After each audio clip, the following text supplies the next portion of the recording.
तो बजट चौपाल में हम लगातार आपको लोगों की उम्मीदें और आकांक्षाओं से रूबरू करा रहे हैं और आज इस कड़ी में मध्य प्रदेश की राजधानी भोपाल लिए चलते हैं।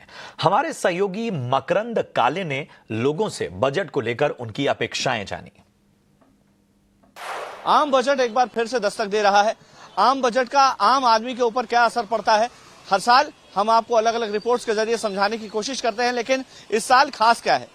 इस साल खास ये है कि जीएसटी की दरों में कमी के बाद आम आदमी की उम्मीदें बढ़ गई हैं।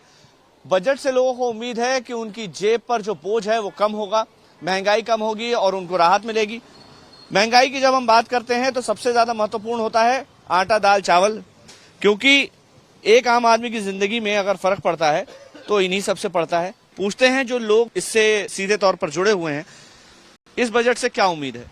उम्मीद तो बहुत रहती है, हर बजट से उम्मीद होती है और सरकार अपनी इच्छा अनुसार बजट बनाती भी है और आम उपभोक्ताओं को उस पर लाभ कैसे पहुंच सके इस पर भी ध्यान देती है। आज केंद्रीय कर्मचारी हो, चाहे व्यापारी हो, चाहे उद्यमी हो, चाहे महिला हो, चाहे शिक्षा हो, चाहे रोजगार हो, हर चीज पर बजट का बहुत बड़ा इफेक्ट पड़ता है और कहीं ना कहीं उम्मीद करते हैं कि इस बार का केंद्रीय बजट जो आएगा इन सबको समाहित लेके आएगा।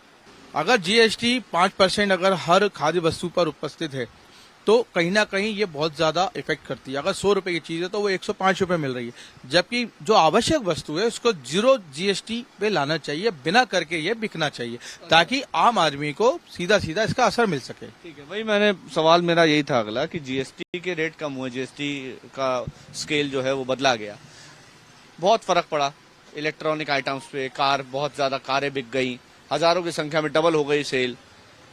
आम आदमी की जिंदगी पर क्या फर्क पड़ा है और अब जो बजट आ रहा है उसमें आप क्या उम्मीद कर रहे हैं? निश्चित रूप से केंद्र सरकार ने हमारे बीच में जीएसटी की दर कम करके हमारे को काफी राहत दी थी, लेकिन अभी भी बहुत सारी चीजें हैं जिनको अभी राहत दी जा सकती है। और इनका जैसे कि अभी हमारे दैनिक चीजें हैं जिनमें 12% टैक्स किया गया है, उनको अभी 5% लाके या कुछ चीजों को हम 0% पे भी ला सकते हैं। जैसे ये रोजमर्रा की चीजें, दालें, तेल, शक्कर, तो इनको 0% पे लाना चाहिए जिससे कि राहत मिल सके।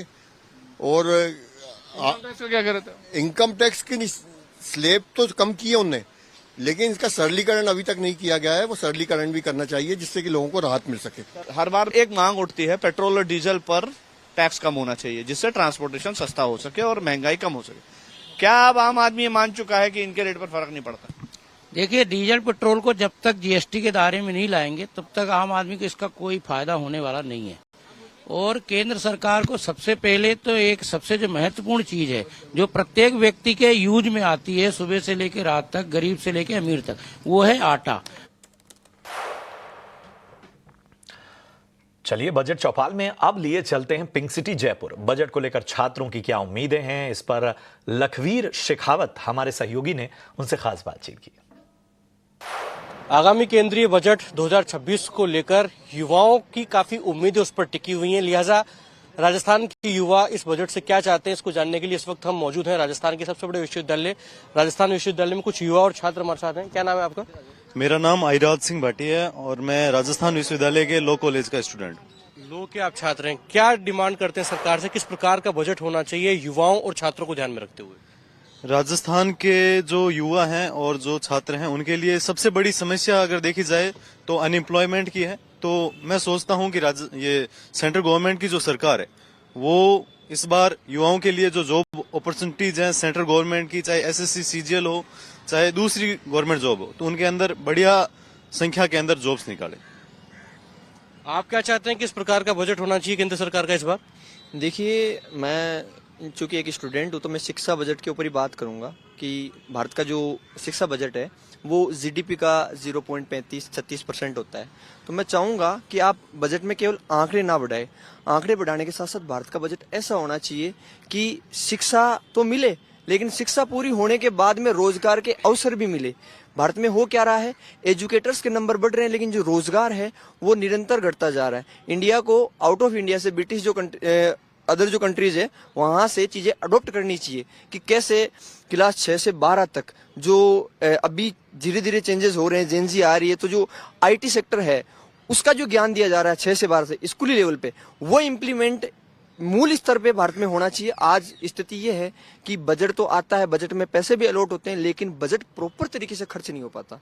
तो मेन मांग ये है कि बजट ऐसा हो, उसमें प्रॉपर तरीके से खर्च हो, आईटी बेस्ड बजट हो, बच्चों को ऐसी चीजें दी जाए ताकि भविष्य में उनको रोजगार मिल सके उस बजट से। छात्रों के लिए एक स्पेसिफिक परसेंट होना चाहिए कि इतना परसेंट छात्रों के लिए खर्च करेंगे, छात्रों के युवाओं के लिए कुछ नया करने के लिए। जो आज के समय में देखिए, अगर कोई व्यक्ति सरकारी नौकरी नहीं लगता तो वो व्यक्ति कुछ भी नहीं कर पाता। क्या यही सरकारी नौकरी के पीछे ही एक व्यक्ति अपने जीवन का पूरा संघर्ष लगाता है क्या? सबसे महत्वपूर्ण बात यह है। तो कुछ इस प्रकार का शिक्षा के अंदर भी इंफ्रास्ट्रक्चर इस प्रकार का तैयार करना चाहिए कि सरकारी नौकरी के अलावा भी कुछ ऐसे ऑप्शन छात्रों के पास होने चाहिए कि वो अपना जो उन्होंने मेहनत करी है, जीवन के अंदर प्रयास किए हैं, उसके लिए उनको एक सामान्य जो होता है पैसे मिले ताकि वो अपने जीवन का गुजारा निकाल सके। एजुकेशनल इंफ्रास्ट्रक्चर जो है वो सुदृढ़ होना चाहिए। आप क्या मांग कर रहे हैं सरकार से, किस प्रकार का बजट हो?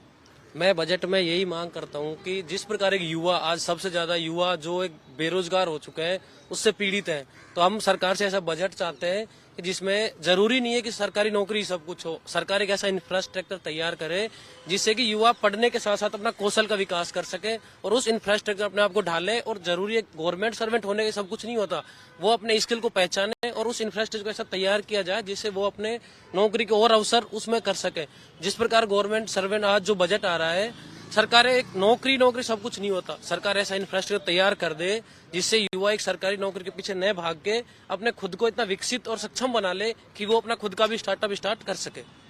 तो ये राजस्थान विश्वविद्यालय में पढ़ने वाला आम छात्र है जो कि बजट में ये उम्मीद कर रहा है कि इस बार का जो बजट है वो युवाओं और छात्रों को ध्यान में रखते हुए आए और न सिर्फ रोजगार और सरकारी नौकरियों की उसमें बात हो, बल्कि इंफ्रास्ट्रक्चर सुदृढ़ करने की बात सामने आए और आईटी और तकनीक पर फोकस होना चाहिए। इस प्रकार की मांग तमाम छात्र कर रहे हैं।